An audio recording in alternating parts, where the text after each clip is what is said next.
السلام عليكم، ازيكم يا حبايبي عاملين ايه؟ وحشتوني جدا جدا جدا.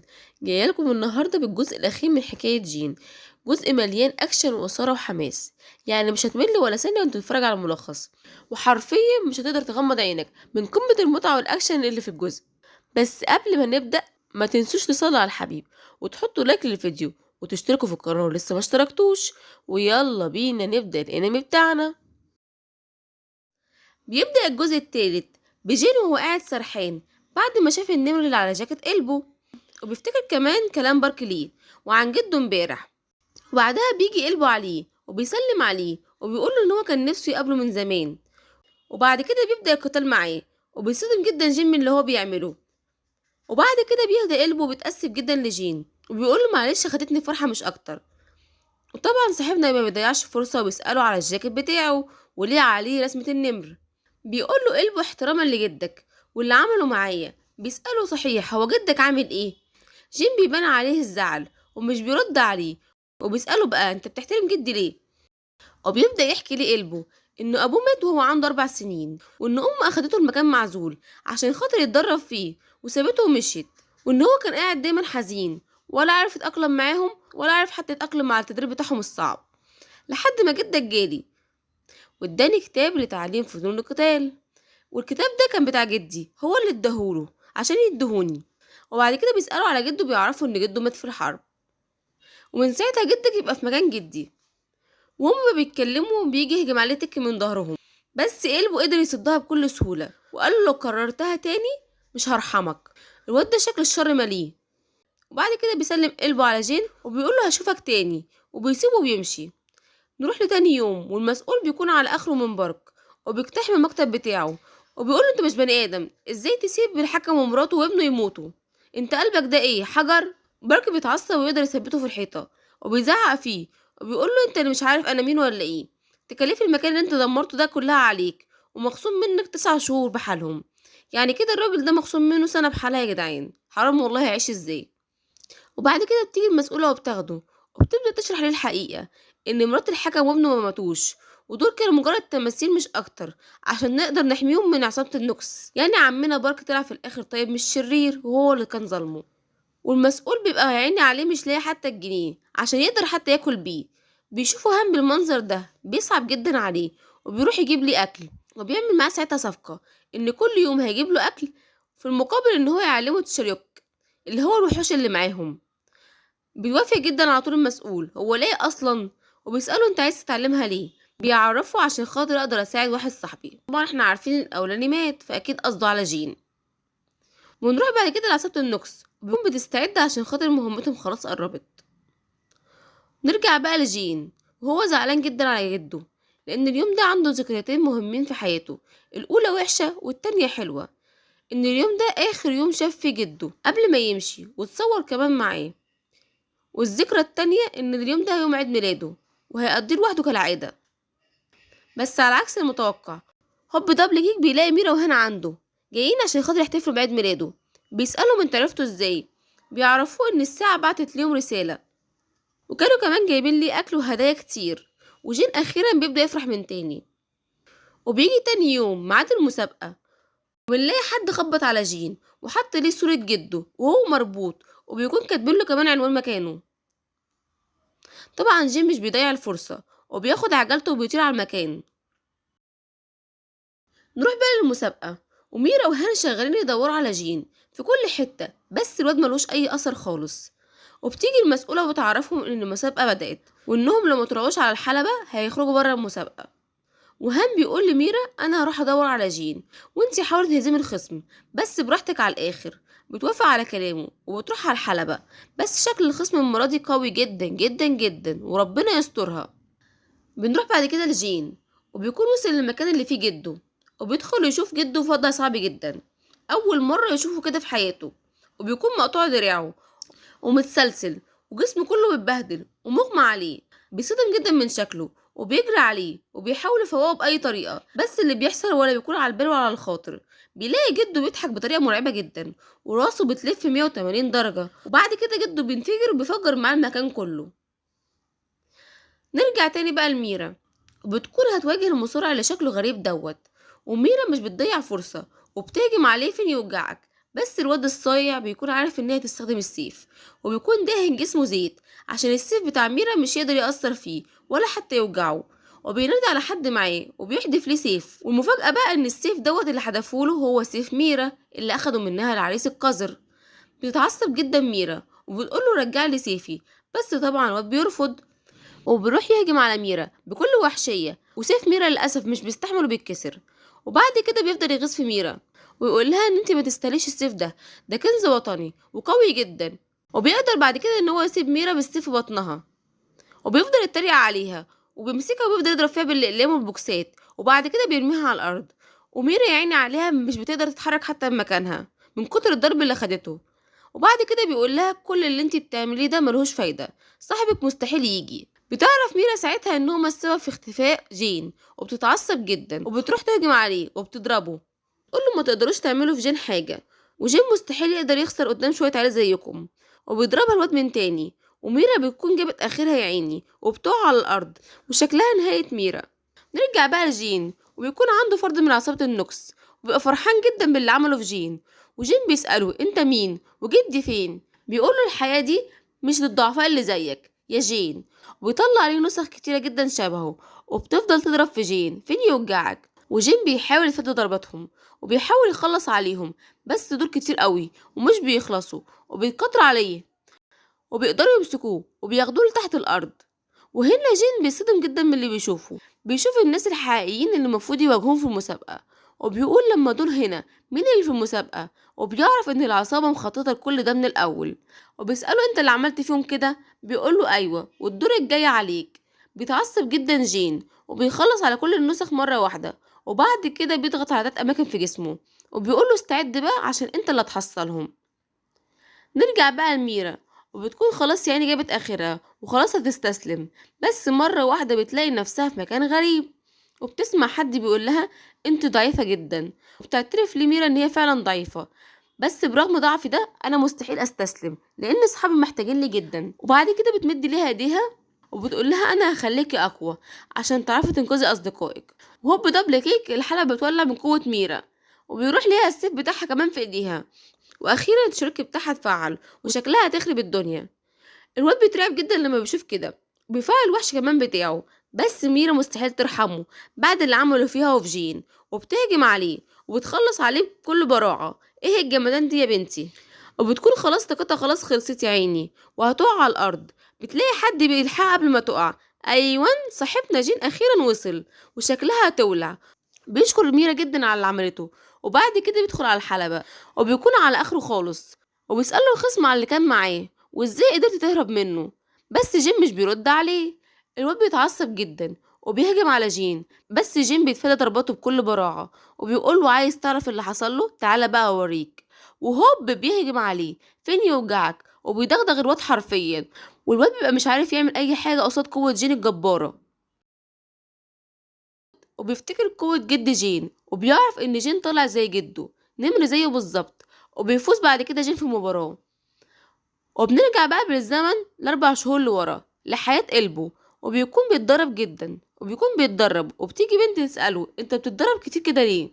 بيعرفها ان هو لازم يكون اقوى لان في وعد قطعه لحد عزيز عليه، وان لازم يتدرب اكتر واكتر عشان خاطر يحقق الوعد ده. وبتعرف البنت السبب وبتشجعه، وبعد كده بتروح على المباراة بتاعتها. وللأسف الشديد بيكون ضد الواد الشرير دوت اللي اسمه تك، وطبعا الواد مش بيرحمها، وبيروح بعد كده بكل وحشية كسر لها رجليها، وقلبه بيبقى مصدوم وزعلان جدا من اللي شافه. وبياخدها بعد كده عند الدكتور وبيطمنها ان رجليها تبقى كويسة مع الوقت وهترجع لطبيعتها، بس مستحيل تدخل في قطارات من تاني. البنت بتحزن جدا لان القطارات دي حلم حياتها، وقلبه بيكون زعلان جدا عليها. وبيروح بعد كده على تك وبيدغدغه حرفيا وبيسيبه مرمي في الارض وبيمشي. وبيجي عليه واحد من مسؤولين المسابقة وبيديله رسالة الانضمام للمسابقة، ولو كسب فيها هيقدر يرجع رجل صاحبته تاني لطبيعتها. بيتحمس قلبه وبيروح ينضم عشان خاطرها، بس للأسف بيشوف جين في المسابقة وبيفتكر وعد القطع ضد جين وبيبقى مش عارف يعمل ايه. نرجع بقى لجين وهو بيحكي لبارك على كل اللي حصل معاه. بيعرفوا بارك ان العصابة اسمها عصابة النكس، وان هي اللي خطفت جدك وهدفها الاول هو التخلص من كل الناس اللي عندها تشرك. وجين بيسأله ازاي اقدر اهزمهم وارجع جدي. بارك بيقول لهم انتوا التلاتة ضعاف جدا، ولو قدرتوا تكسبوا في المسابقة ساعتها هعرفكم ازاي تبقوا اقوى وتهزموهم. بيتحمسوا اكتر من الاول عشان لازم يكسبوا عشان ينقذوا جد جين. نروح بقى لميعاد المباراة بتاعتهم، وهيكون فريق جين ضد فريق إلبو، وشكل المباراة هتكون خراب. وأول مباراة هتكون هان ضد البنوتة لفريق إلبو، وبيهجموا على بعض، والبنت بتضرب هان على ودنه، وبيقدر هان يضربها ويبعدها عنه، وبترجع تهجم عليه تاني وبيجي يضربها هان، لكن مش بيقدر يسيبها، وبيطلع السبب الضربة اللي اديتها له أثرت على مراكز التوازن عنده، وبيجي تاني يهجم عليها بس برضه مش بيعرف. والبنت بتستغل الفرصة وبتجمع قوتها كلها في رجليها، وبتضرب بيها هان وبتدمر الحلبة معاها. والله الحلبة دي اشتكت منهم، بس صاحبنا هان الجامد برضه مستحيل يخسر قدامها عشان خاطر صاحبه محتاجه، وبيقدر يمسك رجليها وبيبعدها عنه. تحاول تهجم على هان تاني بس هان ما بيديهاش فرصة، وبيقدر يهزمها بكل براعة. وبعد كده بياخدوها عشان خاطر تتعالج، وبتيجي البنت اللي قلبه دخل المسابقة عشانها، وبتقوله انا سمعت ان انت دخلت المسابقة دي عشاني، بس ده حلم حياتك انك تتقاتل مع جين، والوعد اللي انت عايش عشان تحققه، فسيبك مني انا بقى وحقق حلمك انت. بيفرح جدا قلبه وبيقرر ان هو اخيرا هيحقق حلمه هو. نروح بقى لقائد عصابة النوكس، وهو وصل لمكان أعضاء الفريق بتاعه اللي كانوا في المسابقة، وبيخلص عليهم كلهم، وبارك بيعرف وبيقرر إن هو يروح يمنعه، وشكلهم هيخربوا الدنيا. نرجع بقى لجين وإلبو، وشكلهم هما كمان هيخربوا الدنيا، وبيبدأ القتال ما بينهم، وبيكون محدش سايب الفرصة للتاني، وبنبقى في الأول مش عارفين مين فيهم اللي هيكسب، لحد هوب بيبان تفوق إلبو على جين اللي بقى ملحوظ للكل. مش بس كده، ده بيفضل يقول لجين على نقاط ضعفه. اول حاجه انت مش بتعرف تتقاتل من قريب، ودي فرصه كبيره جدا لخصمك. جين بيبعد عنه وبيقول طب خد دي، بس قلبه بيصدها بكل سهوله، وبيقول له دي تاني غلطه عندك. نيتك في الهجوم بتكون باينه جدا لخصمك، وهيقدر يصدها بكل سهوله ويستغلها كمان ضدك. جين بيتحمس اكتر وبيقول له طب ورينا هتقدر تصد دي ازاي، وبيهجم عليه باسلوب النمر بتاعه، بس قلبه بيفعل اسلوبه وبيقدر يسد ضربه برضه جين بكل سهوله. جيم بيتصدم جدا من قوة قلبه، وبيكون كمان طاقة جسمه ضعفت ومش قادر يقف. وقلبه بيقول له تالت حاجة بقى، ما بتعرفش تقاتل لوقت طويل عشان قوتك بتأثر على جسمك وبتضعفه بسرعة. جيم بيتضايق جدا من كلامه وبيروح يهجم على قلبه، بس قلبه بيسد ضربته بكل براعة. وجين كان عمال يفكر ان هو يهزمه ازاي، وبتيجي ليه فكرة وبيهجم على قلبه بالاسلوب الاول لميرا، وفعلا بيقدر يسيبه، وبيقول له نقطة الضعف الأولى اتخلصت منها. قلبه بيهجم عليه تاني بس جيم بيتفاداها، وبيهجم عليه المرة دي بأسلوب الأول لهان، وبيقول له نقطة الضعف التانية تم التخلص منها. وبيبدأ قتالهم يولع تاني، ومبنبقاش عارفين مين فيهم اللي هيكسب. نروح بقى البارك وهو قائد النوكس بيستعدوا للقتال، وبيستخدم قائد عصابة النوكس تقنية، وبيقدر يستدعي سيف كبير جدا عملاق من السماء وبينزله عليهم عشان خاطر يقتلهم. وبارك مبقاش مصدق اللي شايفه، وبيفعل تقنية عشان يوقف السيف ده من النزول، بس قائد عصابة النوكس بيخلي باقي العصابة يعملوا تعويذة وبيفتحوا باب في السماء، وبيقدر يستدعي وحش عملاق وبيخليه يضغط اكتر على السيف عشان خاطر ينزل بسرعة. وبارك يا عيني عليه ما بيبقاش قادر يصد كل ده لوحده. بيشوف واحد بقى من الستة اللي بيحصل ده، وبيبدأ يستخدم قوته والأسلحة بتاعته كمان عشان خاطر يكسر السيف دوت. والمسؤولين كمان بيكونوا شغالين ضرب في أعضاء العصابة. وبعد كده بيستخدم واحد من الستة كل قوته، وبيقدر يستدعي وحش عملاق وبيخليه يمسك السيف بسنانه ويكسره. وقائد العصابة بيتصدم جدا من اللي شافه، وبارك بيبقى يا عيني أخيرا ارتاح. نرجع تاني بقى لجين وقلبه، وهم مكسرين الدنيا وشغالين ضرب في بعض ومش مدين فرصة لبعض. وبنعرف بقى قلبه بيعمل كل ده ليه، وايه الوعد اللي قطعه لجد جين. جد جين بيروح لقلبه وهو صغير وبيعرفه ان هو هيسيب جين في يوم من الايام، وانك لازم تدربه معاك وتعلمه القتال. وقلبه بيوافق على طول وبيعتبر ان ده وعد وبيوفيه لجد جين. بنيجي بقى لاخر قتال، وبيكون الاتنين بيهجموا على بعض بكل قوتهم، بس اخيرا جين بيقدر يتفوق على قلبه وبيكسب، وقلبه بيقع على الارض وكله بيفتكروا ان كده خلاص خسر. بس هوب دبل كيك، طاقة قلبه بتنزل لسالب صفر، وبيكون المفتاح أيوة يا جماعة، اخيرا ظهر. قلبه طلع في الاخر هو المفتاح اللي بيتكلموا عليه. وبارك وقائد عصابة النوكس بيحسوا باللي حصل، وقلبه بيظهر في مكان غريب وبيقابل الثعلب اللي عنده 9 ذيول. هي مالها قلبت ناروتو كده ليه؟ وفجأة مرة واحدة بتظهر قوة جبارة خارجة من قلبه، وبيظهر قلبه بشكل جديد. وطبعا كل الموجودين بيكونوا مصدومين من اللي شايفينه، وبارك بيبقى مبسوط جدا ان الثعلب اخيرا ظهر، وقائد عصابة النوكس بيبقى عايز يروح يقتله، بس بارك طبعا بيمنعه. نرجع لجين وقلبه، وجين بيحاول يتحرك بالراحة خالص عشان خاطر يفهم مين الكائن الجديد ده، وبيروح يهجم على قلبه، بس قلبه مش بيأثر فيه حاجة وشكله هيدغدغ جين، وفعلا بيرزع جين بالرجل وبيطيره فوق، وجين بيتصدم جدا من قوته الجديدة. بس صاحبنا طبعا مش بيستسلم، وبيجمع قوته وبيهجم على قلبه من تاني، وبرضه قلبه مش بيديله فرصة وبيضربه على طول، وهوب دبل كيك صاحبنا بيختفي من قدام قلبه. أيوان صاحبنا قدر يستخدم أسلوب قلبه الجديد، وبيبعت ليه هجوم من بعيد، بس قلبه بيهجم عليه وبيقدر ان هو يوقعه على الأرض، وجين بيتضايق جدا انه مش عارف يهزمه. وهنا بيظهر بصيص من الأمل لجين لما بيلاحظ ان قلبه كمان قوته بتضعف، واستغل الفرصة على طول وجري عليه عشان خاطر يضربه، وهو بيقوله انا كده فهمت الحكاية، انت مش شخص تاني، انت قلبه صاحبي بس قوتك زادت حبتين مش اكتر. وبيتحمسوا هما الاتنين اكتر، وبيفتكروا ذكرياتهم سوا، وبيهجموا على بعض بكل قوتهم، ومن قوة هجومهم الحلبة ولعت ومحدش شايف اللي بيحصل جوه، وقلبه الحماس بيبقى واخده جدا، وبيجمع كل طاقته وبيهجم بيها على جين، وبيقول لنفسه انا كده خلاص اللي هكسب. بس المفاجأة ان جين بتظهر ليه ذكريات غريبة، وبيبدأ يحس بحاجة غريبة بتحصل له، وبيحرك ايده بس، وكل الهجمات بتاعت قلبه بتختفي في وسط صدمة ودهشة من الجميع، وقلبه بيصدم اكتر، وبيبدأ ان هو يهجم عليه من تاني، بس قوة جين بقت في حتة تانية خالص، وبيمسك حاجة في ايده كده وبيعمل بيها اعصار، وبيخلي قلبه يطير في السماء بسرعة جنونية. ومش بس كده، ده في ايد كمان وحش كبيرة بتخبط قلبه وبترزعه على الارض وبتدمره خالص. هو في ايه القوة المهولة دي يا ابني؟ وطبعا قلبه بيخسر قدام قوة جين الجبارة، والحكم بيحكم بفوز جين. وهانو وميرا بيجروا على جين وكانوا مبسوطين جدا بصاحبهم والفوز بتاعه وبقوة صاحبهم كمان الجديدة.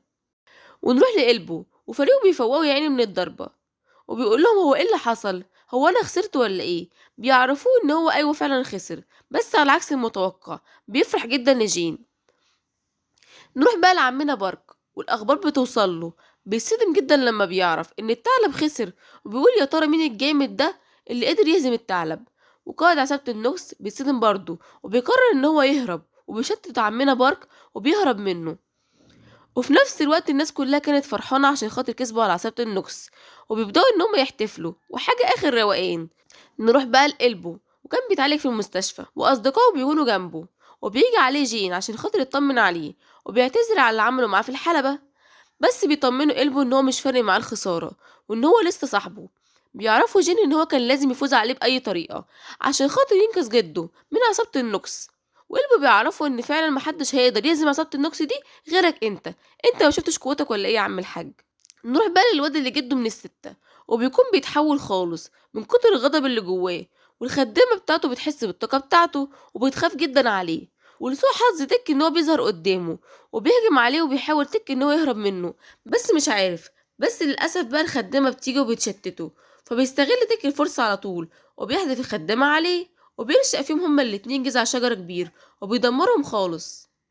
الواد بيتجنن اكتر لما بيشوف الخدامة بتاعته بتموت قدامه، ومش بيقدر يستحمل، والوحش بيسيطر عليه وقوته بتزيد اكتر، وبيتحول خالص وبياخد الخدامة جواه، وبيفضل يتقاتل مع تيكي في المستشفى لحد ما بيوصلوا لأوضة قلبه. ومن قوتهم هما الاتنين صحاب قلبه مش بيستحملوا وبيغمى عليهم، وقلبه طبعا بيبقى مصدوم من اللي بيحصل، وبارك بيشوف اللي بيحصل وبيعلن عن حالة الطوارئ على طول. نرجع بقى للوحش وهو عمال ياخد ناس جواه، وقلبه مش بيستحمل اللي بيشوفه وبيبدأ ان هو يهجم عليه هو وتك، بس الوحش بيكون قوي جدا ومش قادرين عليه خالص، وهوب مرة واحدة الوحش بيطلع الخدامة من جواه بعد ما عالجها من كل جروحها، وبيبدأ ان هو يتجنن اكتر ويكبر اكتر، وبياخد الناس اللي حواليه كلهم ومن ضمنهم اصحاب قلبه، وقلبه طبعا بيترعب جدا على اصحابه. والخدامة هنا بتفوق وبتحاول تهدي في الواد وتطمنه ان هي بخير ولسه يعني الواد هيهدى، بس الحيوان تك بيجي من وراه وبيهجم عليه بالقرش بتاعه وبيقسمه نصين، وطبعا بيدمر الناس اللي جواه، ومن ضمنهم طبعا مين؟ اصحاب قلبه. البت يعني رجلها بتتقطع والواد ايده بتتقطع. قلبه طبعا بيصدم جدا من المنظر اللي هو شافه ومش بيستحمل، وبيفتكر البت اللي داخل المسابقة اصلا عشانها اللي تك برضه دمر رجلها خالص، وبيولع من تك اكتر، وهو بيتحول الثعلب وبيروح يهجم على تك، وشكلها نهاية تك على ايده. نروح بقى لقائد عصابة النوكس وهو فاتح بوابة في السما وبينزل منها كائنات غريبة مخيفة، وكله كان مصدوم. وبارك بيكون بيراقب كل ده وبيعلن عن نهاية مسابقة البطل السنوية وعن حالة الحرب اللي هما فيها. نروح بقى لجين وهان وميرا وهما بيتابعوا اللي بيحصل وبيبقوا مش فاهمين أي حاجة. نرجع تاني لقائد عصابة النوكس وهو بينزل كائن غريب شكله مخيف من البوابة، وبعد كده الكائن ده شكله بيتغير ومحدش بيبقى فاهم أي حاجة خالص. نرجع تاني للخدامة والواد اللي كان متحول لوحش وهي عمالة تعيط عليه، وجده بيجي من وراه وبيعرف اللي حصل وبيحلف ان هو مش هيرحم تك او عصابة النكس، وشكل جده ده جامد جدا. نرجع بقى لتك وهو بيفتكر شوية ذكريات من الماضي بتاعه وقد ايه ان هو عانى فيه. بيفتكر امه اللي اتخلت عنه والراجل الغني اللي اتبناه وكان بيعامله بمنتهى القسوة، لحد ما قابل عصابة النكس واخد منها القوة بتاعته. اول حاجه عملها ان هو قتل الراجل اللي اتبناه واخد ورثه. وبيفتكر بعد كده قلبه لما كان بيضربه قبل كده وبيتعصب اكتر وبيبدا يطلع كائنات غريبه من جسمه وبتهجم على قلبه، وقلبه بيبقى متفاجئ جدا منهم، بس غضبه على اللي حصل في صحابه بيزداد جدا بصوره مش طبيعيه وبيفضل يضرب فيهم وبيخلص عليهم خالص من قوه غضبه.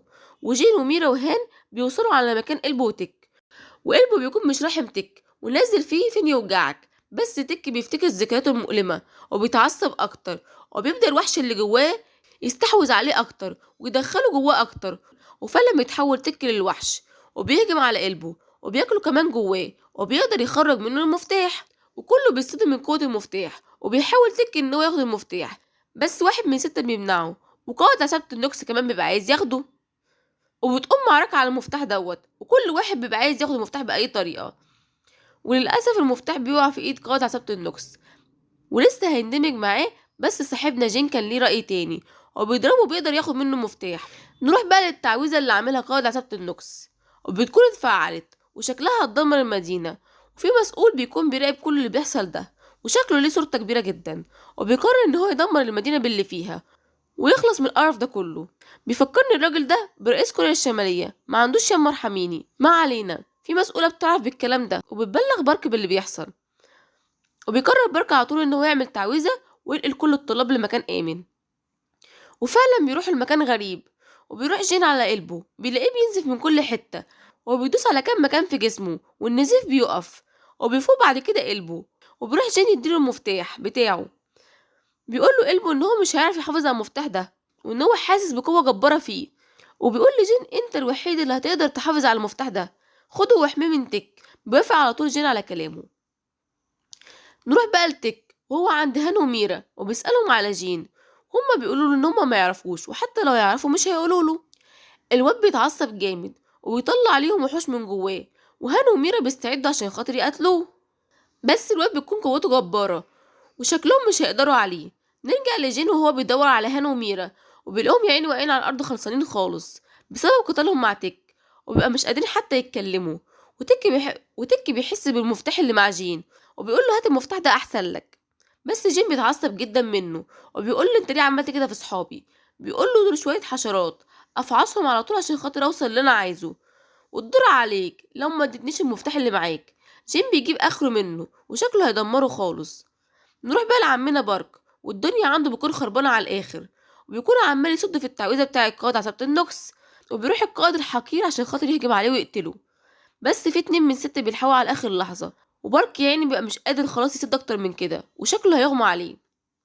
وقائد عصابة النكس بيبقى مبسوط جدا إن هي خلاص هانت، بس هوب دبل كيك ضوء أخضر بيظهر وبينقل كل الناس اللي موجودة لمكان تاني بعيد خالص ما عدا طبعا قائد عصابة النكس. ومش بس كده، ده بيفتت كمان الصواريخ اللي نازلة عليهم، وبيطلع الجامد اللي بيعمل كل ده هو جد الواد، وبيكون عنده قوة مش طبيعية وجبارة وبيطلع حاجات في السماء عشان خاطر تدمر التعويذة بتاعت قائد عصابة النكس. والقائد بيفضل يترجاه ان هو يوقف ما يعملش كده، بس هو بيرفض وبيقوله انا هنتقم لحفيدي منك ومن تك، وهوب بيكسر التعويذة بتاعته وبيطلع منها انفجار ضخم جدا بيدمر المكان بالكامل، وكل الناس بيبقوا شايفين الانفجار ده بس بيبقوا مش فاهمين اللي بيحصل هناك. نرجع بقى لجين وتك بيهجم عليه بكل قوته وبيخليه يطلع كمان بره تعويذة الحماية بتاعت عمنا بارك، وبيصدموا من اللي شافوه. بيلاقي العجوز بيقع على الأرض بعد ما طاقته خلصت، ولسه جين هيروح عليه عشان خاطر يساعده بيمسكه تك وبياخد منه المفتاح وهوب تك بياكل المفتاح، وللأسف المفتاح بيندمج معاه، وبيبدأ الجسم وشكله يتغير خالص، ويطلع ليه دراعات غريبة، وبيبدأ يهجم على كل الموجودين. وهان وميرا كانوا حاسين بقوته الجبارة، وكانوا عايزين يهربوا، بس هو مش بيديهم فرصة وبيهجم عليهم. ولسه جين هيغفلوا يضربوا بيمسكوا تك، وبيقول له طقطق خلاص يا حبيبي محدش هيقدر يقف قدامي تاني، خليك مطيع بقى وقول حاضر وبس. بس جين بيفتكر كل اللي عمله تك في صحابه وصحاب قلبه، وبيتعصب اكتر وبيقدر يفك نفسه، وبيدوس على نقاط قوة اللي عنده في جسمه، وبيقول استعد بقى عشان خاطر انا هخلص عليك خالص. وبيهجم على تك بكل قوته، وهان وميرا بيشاركوا معاه في القتال، وبينزلوا ضرب في تك فين يوجعك، ومش مدين ليه فرصة خالص. بس تفتكروا تك هيعديها كده بسهولة؟ لأ طبعا، بيطلع ليهم وحوش ضخمة جدا وشكلها مخيف، وبيفضلوا يطلعوا يجروا وراهم، وبيروح يهجم على جين وبيوقعه على الأرض، وبتجري عليه ميرا عشان خاطر تلحقه. بس تك الحقير بيحدف عليهم سهم أحمر، وبيقول لهم موتوا بقى، وهما الاتنين بيفتكروا ان دي نهايتهم. بس هنا بتظهر تضحية الأصدقاء، بيظهر هان قدامهم وبياخد السهم بدلهم، وهو مبتسم وبيقول لهم اهربوا انتوا. بس جيم طبعا بيصدم من تضحية صاحبه، وبيفتكر الذكريات اللي قديمة في مكان غريب وناس شكلها غريب، وشكله كان قائدهم. وهوب مرة واحدة شكله بيتغير، وعينه بتتحول للون الأزرق، وبيستدعي السلاح بتاعه وبيروح ليه، وكل الموجودين بيحسوا بقوة جين الجبارة، حتى تك بيحس بيها، وبيبدأ القتال يولع من تاني. وبيكون قتال جامد جدا، من أقوى القتالات اللي شفتها بعد قتال ناروتو. وتك بيبقى شغال يطلع وحوش لجين، وجين عمال يخلص عليهم بكل سهولة، لحد ما وصل أخيرا لتك وقاله تعالالي بقى، وبينزل ضرب في تك، وتك بيبقى مش عارف يعمل أي حاجة قصاده، بس بيحاول يجمع قوته من تاني، وبيضرب جين، وبيقدر ان هو يسحله على الارض.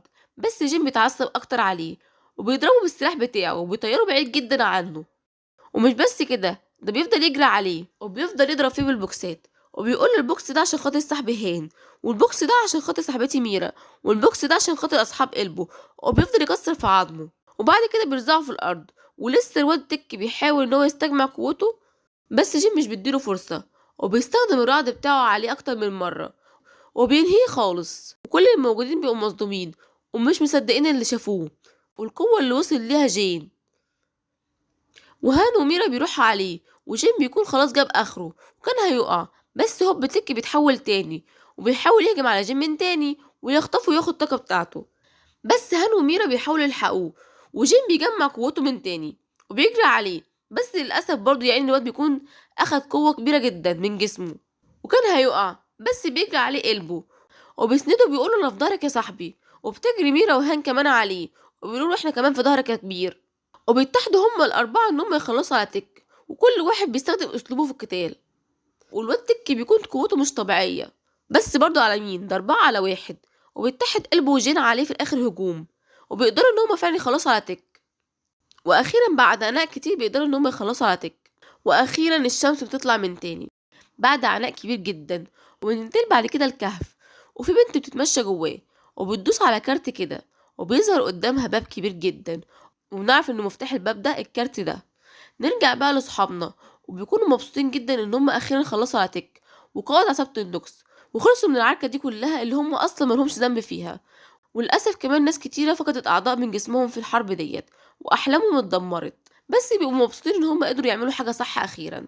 وهوب بتظهر مرة واحدة شكلها غريب، وشايلة البنت اللي كانت في الكهف، وبتقول لهم مبروك عليكم الفوز. وهم بيبقوا مش فاهمين أي حاجة، بيسألوها مبروك على إيه، بتقول لهم أنا واحدة من ال6، وأهم واحدة فيهم أنا اللي هحقق ليكم الأمنية بتاعتكم، انتوا كسبتوا خلاص في المسابقة. بيفرح جدا جين، وبيروح عليها عشان خاطر يطلب الأمنية بتاعته، بس بيفتكر هان وميرا وإن هما كمان ليهم الحق في الأمنية ديت، وبيروح يسألهم، بس هان وميرا بيقولوا له أمنيتنا هي أمنيتك. يا سلام على التضحية والصحوبية يا جدعان. بيروح جين عشان خاطر يعرف مكان جده وينقذه، بس بيرجع يفتكر صحابه والناس اللي اتقطع عليهم أعضائهم وأحلامهم، وبيقرر إن هو يضحي بنفسه عشان خاطر سعادة الجميع، وبيتمنى إنها تشفي كل الموجودين وترجعهم كلهم لطبيعتهم. وطبعا الكل بيتصدم، والبت فعلا بتحقق عليه أمنيته وبتشفي كل الموجودين، وبيرجع كل واحد ليه رجله وإيده، وبيكونوا في قمة السعادة. وقلبه بيكون أكتر واحد فرحان لصحابه، وجين بيبقى طاير من الفرحة، بس جواه برضه ألم على فراق جده، وبيسألها لو تعرف حاجة عن جده. بتعرفه إن جده لسه عايش وإنها حاسة بطاقته، بس هي ضعيفة شوية، بيفرح جدا جين ان هو اطمن اخيرا على جده ان هو لسه عايش، وبيقع على الارض من كتر التعب وبيغمى عليه. وبيصحى تاني يوم بيلاقي نفسه في سريره، وهانو وميرا عنده في البيت، وبيكونوا عاملين ليه اكل كمان، وبيقعدوا ياكلوا مع بعض، وبيكونوا في قمة السعادة اخيرا، وبيعيشوا هما التلاتة مع بعض اسعد ايام حياتهم. وبكده يكون خلص الانمي بتاعنا الجامد. ما تنسوش بقى تكتبوا لي في الكومنتات عايزين الخص لكم انمي ايه تاني، وتحطوا لايك للفيديو، وتشتركوا في القناة لو لسه ما اشتركتوش، وتصلوا على سيدنا محمد احسن الخلق في الكومنتات. والسلام عليكم ورحمة الله تعالى وبركاته.